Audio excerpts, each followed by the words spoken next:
Bonjour à tous, j'espère que vous allez excellemment bien. Alors on débrief avec un petit peu de retard, et je m'en excuse, cette dernière étape du Tour des Alpes. Bon, c'était de toute manière pas l'étape la plus passionnante de l'année sur ce parcours de l'édition 2024 de cette épreuve. On va revenir un petit peu sur ce qui s'est passé, coureur au top flop. Les flops, ça sera même plutôt des flops presque sur la semaine de cette épreuve. N'hésitez pas à vous abonner à la chaîne, à réagir dans les commentaires, à mettre un pouce bleu, à partager la vidéo sur les réseaux sociaux, notamment auprès de vos proches. Je pensais que ça peut les intéresser. Dans les commentaires, n'hésitez pas à me dire qui vous a plu, qui vous a déçu dans cette dernière journée de compétition. Short TikTok, juste après l'arrivée des grandes compétitions, notamment Liège-Bastogne-Liège, demain la course homme et la course femme. Si vous avez les moyens et que vous voulez soutenir mon travail, vous pouvez faire un super thanks et je remercie les gens qui le font. Et puis quand vous vous abonnez, n'hésitez pas à rajouter la petite cloche, comme ça vous êtes au courant des dernières vidéos qui sortent sur la chaîne. Du côté de cette dernière journée de compétition, bon, on va pas se mentir, ça n'a pas été la journée la plus spectaculaire. La faute à un parcours qui n'était pas exceptionnel. C'est ça le problème. C'est que c'est vrai que ça manquait de pourcentage sur la montée finale. Je pense aussi qu'il y avait des coureurs qui avaient envie de terminer cette épreuve. C'est-à-dire que je ne suis pas sûr que tout le monde était ultra motivé pour faire la différence. Je pense que l'étape de mercredi a fait très mal aux organismes. Hier, il y avait eu aussi 4000 mètres de dénivelé positif, faut s'en rappeler. Donc je pense qu'il y avait des coureurs qui étaient un petit peu fatigués de la semaine. Je rappelle quand même que ce Tour des Alpes est une course de préparation pour le Giro. Donc l'objectif est presque plus de peaufiner son état de forme que de véritablement gagner cette épreuve. Et donc pour peaufiner son état de forme, peut-être que certains ne voulaient pas finir trop fatigués pour pouvoir repartir à l'entraînement facilement, pour pouvoir faire Liège-Bastogne-Liège dans la foulée, parce que certains font ça aussi. Donc c'était peut-être un choix de certains coureurs. Il y a eu, je dirais, quelques offensives, surtout dans le final, et puis il y a eu une offensive dans le premier passage de la montée, mais vraiment ça manquait, cette double montée manquait de pourcentage, et puis la descente étant très roulante, même si tu t'attaquais dans la descente, tu n'arrivais pas à faire de différence. Bardet a tenté d'attaquer dans la descente, Tiberi aussi, bon, ils n'ont jamais fait de grandes différences. Donc voilà, c'était, je pense que sur le papier c'était plus dur que dans la réalité, voilà, au niveau du pourcentage peut-être de cette journée, parce que je suis pas convaincu. Il y a des moments c'était marqué 8-9, je crois. C'était marqué plus de 8%. Je suis pas toujours sûr qu'on les avait en pourcentage moyen sur le kilomètre.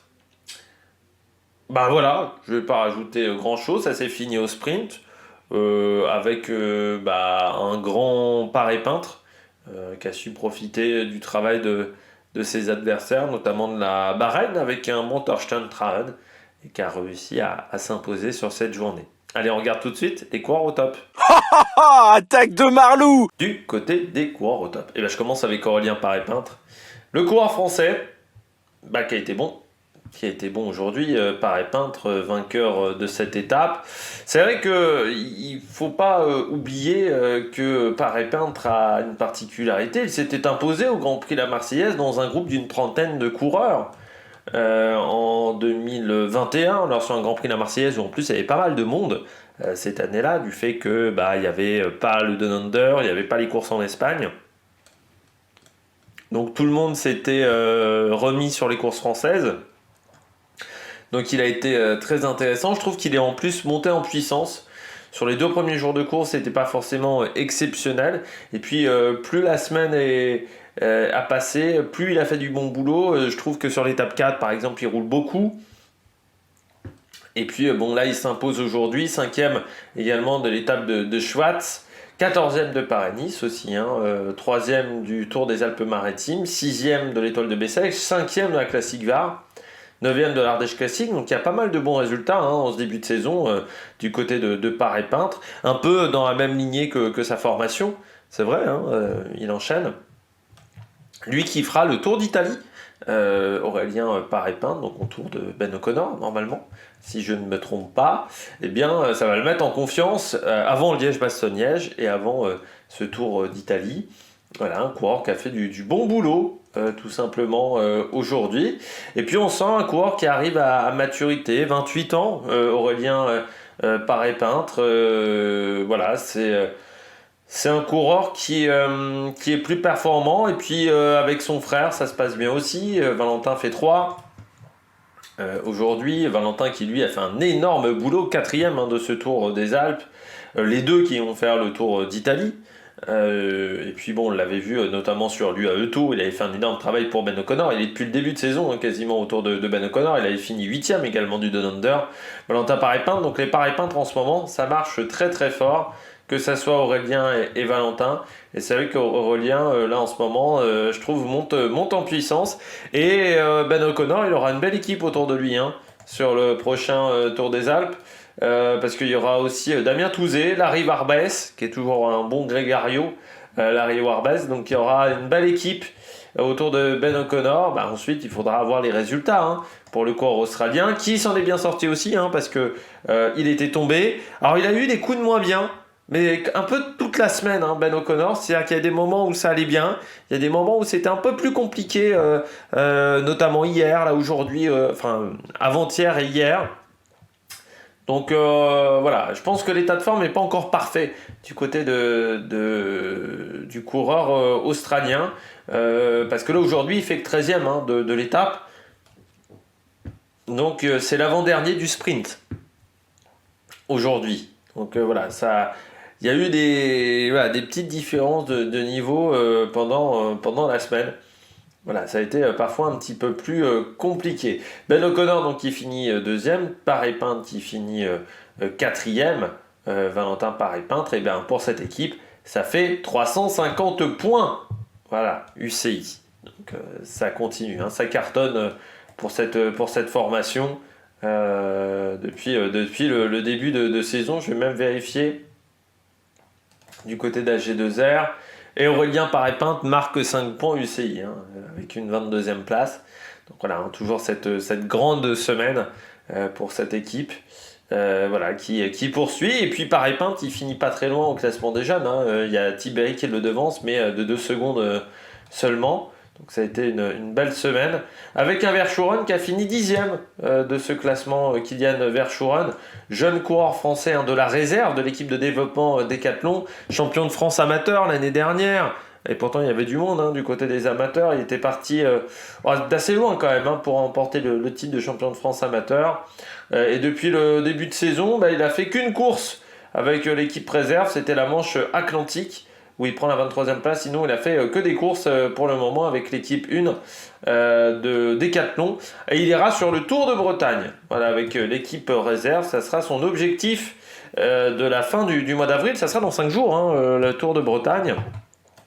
Ça sera du 25 au 1er mai.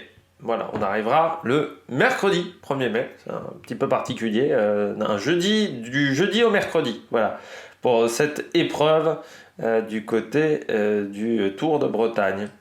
Voilà, il y a toujours des jeunes qui se font repérer sur cette épreuve. Il y aura notamment Joris Delbov, Noah Isidore, Alexis Guérin, parce qu'il y a aussi des équipes un peu plus importantes qui viennent. Il y aura Van Mechelen aussi. Au départ, il y aura Van Niekerk, donc Delbosch chez Saint-Michel. Donc, il y aura du monde sur cette épreuve. Voilà, et puis il y a toujours des jeunes coureurs qui arrivent à se montrer, même si c'est quand même de plus en plus compliqué, parce qu'avec les équipes de développement, c'est vrai que les équipes amateurs ont de moins en moins de place. Là, elles seront au nombre de 4. Dinan Sport Cycling, le Cré actuel Marie Morin U22, Morbihan Adris Gwandal Oliveux, et puis le VC Pays de Loudéac, une équipe qui est présente depuis de nombreuses années. On poursuit du côté des coureurs top. Je vais repartir en arrière. Hop. Avec du côté des coureurs top, Wout Poels. Bah oui, Wout Poels, il a été bon cette semaine, Wout Poels. Le coureur néerlandais, il prend la 5e place du général, donc pas très loin de Tiberi, 6e pardon, parce qu'il c'est pas Alpine qui lui est passé devant. Mais Tiberi a fait pas mal d'efforts. Il a fait pas mal d'efforts pour Tiberi. Ils ont parfois pas été toujours très justes dans leurs attaques, mais je trouve que Wout Poels, encore une fois sur cette étape, a été très présent. Et Wout Poels, je vais m'en méfier quand même sur le Liège-Bastogne-Liège, parce que surtout que l'année dernière sur le Tour de France, il avait remporté une étape avec pas mal de pourcentage, une étape où la montée était dure. Donc je dirais que c'est un coureur qui va être dangereux. Lui, il fera Giro plus Tour de France, Wout Poels. Donc peut-être à la recherche également de victoires d'étape. Puis ça va faire du bien à la Bahreïn, hein, après un début de saison qui n'a pas été formidable pour cette équipe. Oui, parce qu'il sera autour de Tiberi sur le Giro et sur le Tour de France. Bilbao, je pense. Normalement, c'était prévu comme ça, je crois, au départ. Oui, ça sera Bilbao et Mohoric. Mais il y aura peut-être des opportunités pour Wout Poels d'aller prendre des échappées. Et puis Tiberi, ça sera la première fois qu'il sera leader sur un grand tour. Donc il faut voir s'il arrivera à tenir les 3 semaines de course. Ça sera peut-être pas si évident que ça, même si depuis le début de saison, Tiberi fait des bonnes courses par étapes. Ce sont des courses d'une semaine. Entre une course d'une semaine et un grand tour, il y a quand même une petite différence. Et Wout Poels qui fera son 23e grand tour en carrière, 23e normalement et 24e grand tour en carrière pour un coureur qui est en fin de contrat. Donc est-ce qu'il continuera Wout Poels? Ça c'est la grande question parce qu'il montre encore de belles choses Wout Poels. Voilà. Est-ce qu'il voudra aller dans une équipe néerlandaise pour finir sa carrière? Est-ce qu'il voudra aller chez DSM? Est-ce qu'il voudra aller chez Visma pour finir? Ou est-ce qu'il finira chez Israël? Ça pourrait être un coureur intéressant pour Total, même Wout Poels. Voilà. Je dis ça, je dis rien, mais bon, Wout Poels, c'est quand même quelque chose. Ils veulent recruter Julien Alaphilippe, j'ai vu, Total Energy, ils auraient rencontré Julien Alaphilippe. Bon. J'aurais préféré Cofidis, moi, mais que Total. Je pense que Cofidis, il y a... Surtout que Cofidis, ils vont certainement ne plus avoir Guillaume Martin l'année prochaine, donc ils décalent un petit peu de budget salarial, et ça veut dire que Julien Alaphilippe, il aurait peut-être eu les opportunités également d'aller jouer, pourquoi pas, des victoires d'étape. Et puis on sait que c'est une équipe qui a quand même du potentiel côté puncher. Il y a aussi les frères Ezaguirre, donc voilà. J'aurais peut-être plutôt misé sur Cofidis, mais peut-être aussi que l'esprit de famille de la Total Energy va jouer dans son choix de changer d'équipe. Après, c'est vrai, une fin de passage chez Quick-Step qui a été compliquée. C'est vrai que normalement, avec Jean-René Bernaudot, ça devrait être plus calme. Quoique, Jean-René Bernaudot, il a quand même attaqué Pierrot Latour dans la presse la dernière fois. Et Anthony Turgis. Donc il faudra voir. L'avantage aussi, c'est que si tu prends Julien Alaphilippe, tu auras des invitations sur des épreuves. Et voilà, c'est aussi peut-être l'objectif de cette formation, c'est de recruter des coureurs connus pour avoir des invitations. C'est vrai que Julien Alaphilippe, ancien champion du monde, ça peut être ancien vainqueur de Milan-San Remo par exemple. C'est vrai que pour Milan-San Remo par exemple, ça peut être intéressant. Même si Julien Alaphilippe, ça fait depuis quelques temps que les résultats sont pas là, donc je sais plus s'il a encore une aura si grande que ça à l'international. Troisième coureur top, Juan Pedro Lopez. Je trouve qu'il a plutôt bien géré son statut de leader sur les 2 dernières étapes. Il s'en est bien sorti. Aujourd'hui, sur cette dernière étape, il fait beaucoup d'efforts. Bien aidé par Verona aussi. Verona et Gebrselassie a un peu explosé, mais Verona était là quand même assez présent dans le final. Jeudi, il avait dû s'en sortir vraiment seul, mais j'avais un peu peur quand il prend le maillot de leader, Juan Pedro Lopez, parce que c'est quand même pas un mec qui a un énorme palmarès. Il revient d'une période d'un an très très compliqué, même un an et demi très compliqué, où il n'y avait pas eu de grands résultats à la Lidl Trek. Il est aussi dans une situation où c'est vrai que Juan Pedro Lopez, il est plus seul dans cette formation, parce que pendant très longtemps, chez Lidl Trek, il n'y avait pas forcément de leader en montagne, sauf que maintenant il y a Goggenhardt, par exemple. Donc ça peut faire un petit peu peur du côté de cette formation. Donc c'est vrai que Juan Pedro Lopez, il y a Skelmose qui est toujours là et qui monte en puissance. Donc c'est vrai que Juan Pedro Lopez se sent un petit peu menacé, mais il s'en est bien sorti cette semaine. Et puis je trouve que voilà, il a vraiment fait une belle course mercredi, jeudi. Il arrive à s'en sortir malgré le fait qu'il soit attaqué et qu'il soit isolé. Il a réussi à bien collaborer. Il a eu aussi, je trouve, que ça soit sur cette dernière étape ou même jeudi, mais surtout sur cette dernière étape. Il a tenté de négocier avec certaines équipes. Je trouve qu'il avait vraiment les épaules, la stature d'un leader. Ça a parlé avec la Bahreïn, a parlé avec Romain Bardet, il a parlé au moins avec Decathlon aussi, il a parlé avec Ben O'Connor. Il a parlé au moins avec trois quatre coureurs comme ça.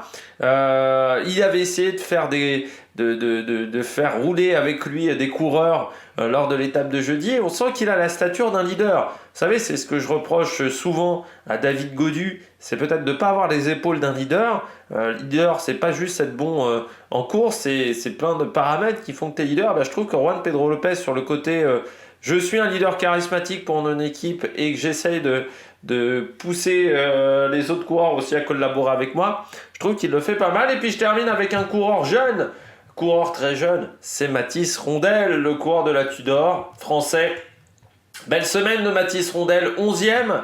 Là, il finit avec les leaders aujourd'hui, Mathis Rondel. Pourquoi j'en parle? Mathis Rondel, il a 20 ans, c'est de la génération Martinez, Grégoire. Hein. Ça fait partie de cette jeune génération de coureurs français qui commence à être très performant. Alors, il est dans l'équipe U23 de la Tudor. Il a ensuite un contrat de 3 ans avec la Tudor. Il a un contrat jusqu'en 2027. Ça fait partie des Français qui ont des contrats les plus lointains.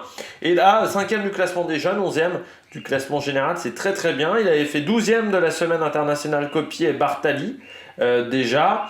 Bon, il avait été disqualifié de l'Istrian Spring Trophy. C'est un coureur qui a fait le Tour de l'Avenir l'année dernière où il a pris la 6e place. On l'a vu également sur le Tour de Lombardie, moins de 23 ans, où il avait fini 7e. 2e du Tour d'Alsace aussi l'année dernière. 8e de l'Orlen Nation Grand Prix dans son palmarès. Donc c'est un coureur qui est très jeune mais qui a déjà des bons résultats, Mathis Rondel. Donc voilà, ça fait partie des coureurs à suivre dans les années à venir du côté du cyclisme français, notamment pour les courses par étapes, parce que c'est un coureur qui a un profil intéressant. Il faudra voir comment sa carrière évolue, mais je pense que si Cancellara a misé sur lui du côté de la Tudor, c'est que Cancellara il doit avoir quand même un peu des certitudes. C'est un coureur qui avait fait aussi 7ème de la Ronde de l'Isère en 2022. À l'époque, il avait 18 ans seulement. Donc quand vous faites 7ème de la Ronde de l'Isère à 18 ans, voilà, à 19 ans, il fait 6ème du Tour de l'Avenir. Ça, c'est quand même du solide. Voilà, donc ça à prendre en compte pour un coureur de ce type-là, à seulement 20 ans. Et puis voilà, hein, un contrat longue durée avec la Tudor, ça c'est intéressant parce que c'est une équipe qui commence à progresser dans la hiérarchie mondiale, qui commence à bien se montrer aussi. Et puis il finit pas très loin de Storer en interne dans l'équipe 1 sur cette épreuve. Storer finit 7, lui il finit 11, donc pas très loin de son leader, à moins de 3 minutes. Ça c'est pas mal aussi, hein, parce que Storer c'est pas un branquignol, donc intéressant du côté de Mathis Rondel. Je connais pas la suite de son calendrier pour le moment, donc je ne peux pas vous dire où il ira sur la suite de sa saison. On regarde tout de suite les bonnets d'âne. Les bonnets d'âne, on commence avec EF. Presque, en fait, c'est deux bonnets d'âne de la semaine que j'ai mis. EF. Je m'attendais pas à ce que ça soit un bilan aussi faible. Alors oui, il y a une victoire d'étape avec Simon Kerr, mais du côté du classement général, ça a été la Bérésina.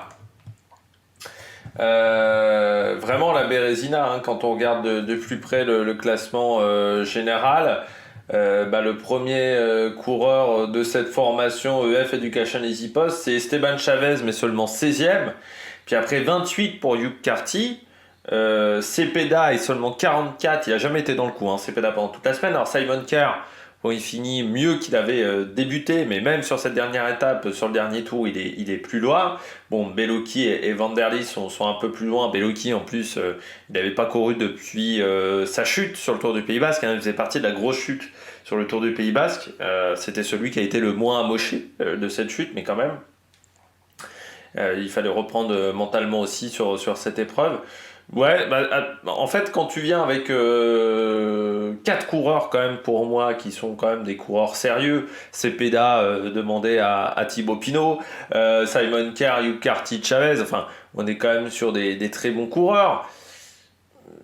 Sur une épreuve qui est une Pro Series, où en plus, cette année, je trouve que la liste de départ n'était pas si exceptionnelle que ça. Je trouve qu'on a eu parfois des Tours des Alpes avec une liste de départ qui était un peu plus impressionnante. Bah, ça fait un peu peur pour cette équipe, surtout que le début de saison n'est pas si exceptionnel que ça. Alors oui, t'as Marine Vandenberg, t'as quelques coureurs comme ça qui ont performé, mais c'est vrai que si on compare au mois d'avril, là on arrête presque en mai, si on compare les 5 premiers mois de l'année 2024 par rapport aux 5 premiers mois de l'année 2023, bah, on est moins bien.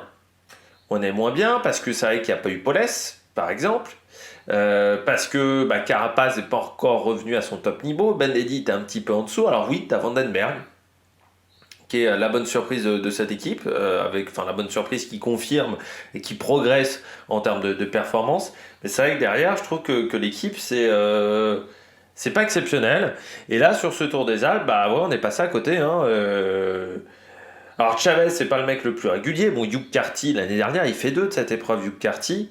Bon, c'était certes une épreuve qui était un petit peu particulière parce qu'on a vu les étapes les plus dures étaient sur les 2-3 premiers jours et ensuite ça avait été assez facile. Les 2 derniers jours, on s'était un peu ennuyé ferme le jeudi et le vendredi.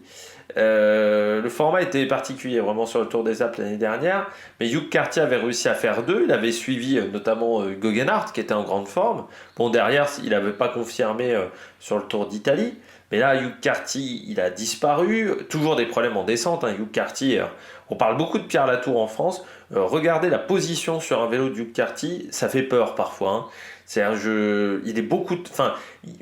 Sa position sur le vélo est pas bonne. Pour moi, c'est-à-dire que je sais pas comment il est positionné, mais on a l'impression qu'il n'est pas stable déjà sur le vélo à l'arrêt. Donc je pense qu'il y a un vrai problème de position du côté de Hugh Carty. Puis de toute manière, il était rarement bien placé en haut des montées. Cepeda, il a été transparent.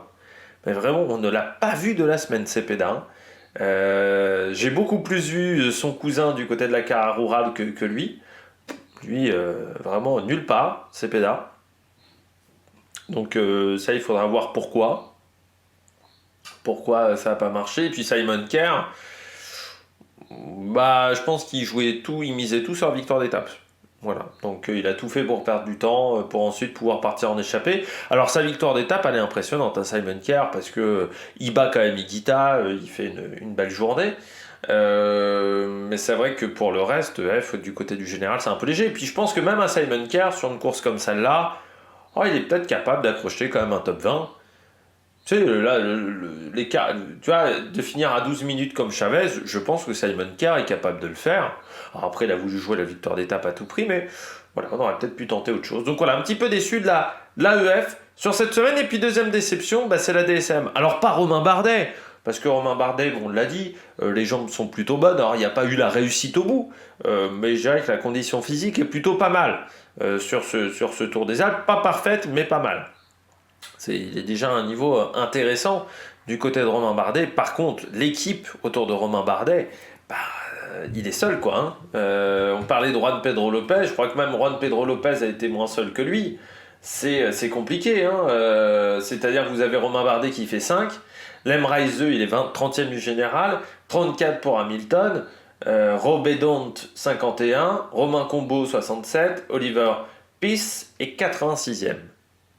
Donc c'est-à-dire que il n'y a aucun mec qui a été en capacité d'accompagner Romain Bardet. Il y a peut-être que le premier jour où on a vu un peu Hamilton et Lem Reise essayer de faire une action de groupe autour de Romain Bardet. Mais sinon ça a été assez faible sur tout le reste de la semaine. Et ça pour les prochaines échéances pour Romain Bardet, avec une équipe aussi faible, ça va quand même être compliqué. Il ne faudra pas qu'il y ait de coups de moins bien pour accrocher un top 10 sur le Giro. Ça risque d'être compliqué quand même pour Romain Bardet sur le Giro avec une équipe aussi faible. Et la DSM, surtout qu'il y aura Jacobsen pour les sprints. Donc c'est vrai que ça risque d'être compliqué pour Romain Bardet pour le général parce que s'il a une journée de moins bien ou s'il est pris dans un coup de bordure, il ne sera jamais ramené devant. parce qu'il n'y aura personne pour l'aider. Donc c'est un petit peu dommageable, voilà, pour le coureur de la DSM.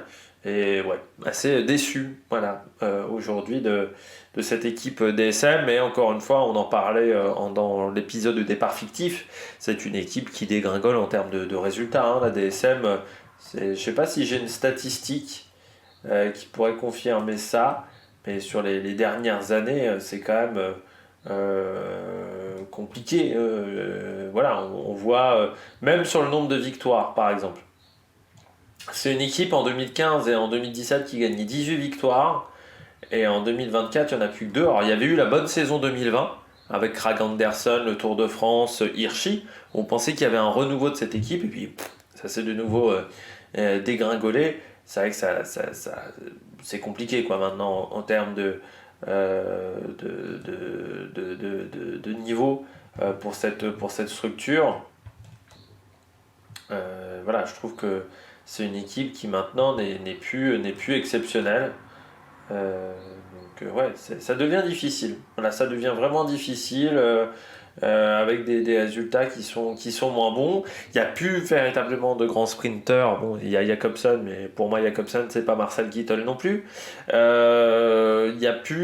manque en fait pas mal de bons coureurs quoi. Je pense sur cette équipe. Donc c'est vrai que c'est devenu compliqué.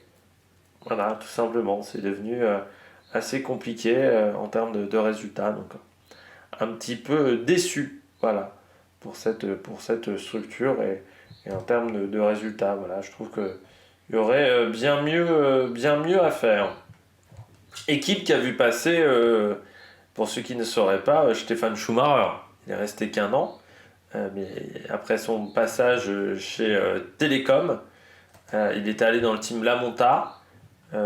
Et ensuite il avait rejoint Shimano lors de la première saison de cette structure, les teams Lamonta, qui était le team 3C Group, ouais, après, d'accord, où il y avait Stefan Schumacher, voilà, avec non, il n'y avait que Stefan Schumacher, pardon, je crois voir un nom intéressant, mais voilà.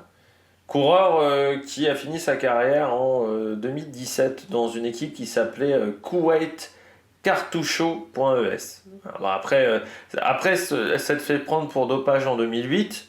Bon, il était ressorti que dans des petites formations, hein, des formations continentales, à part une année chez CCC en 2015, qui n'avait pas dû être très intéressante en termes de résultats. Alors, il avait gagné quelques courses, mais c'est vrai que ça avait été plus compliqué pour lui au niveau de ces dernières années par rapport à l'époque où il dominait. Mais à l'époque où il dominait, il n'était pas à l'eau claire, il était plutôt aux produits dopants. Bon, j'espère que vous avez aimé cette vidéo. Si vous avez aimé cette vidéo, n'hésitez pas à vous abonner à la chaîne, à réagir dans les commentaires, à mettre un pouce bleu. La semaine prochaine, le Tour de Romandie, dimanche, Liège-Bastogne-Liège. Et puis après, on arrivera assez vite sur le Giro. Allez, ciao ciao sur la Malek Production.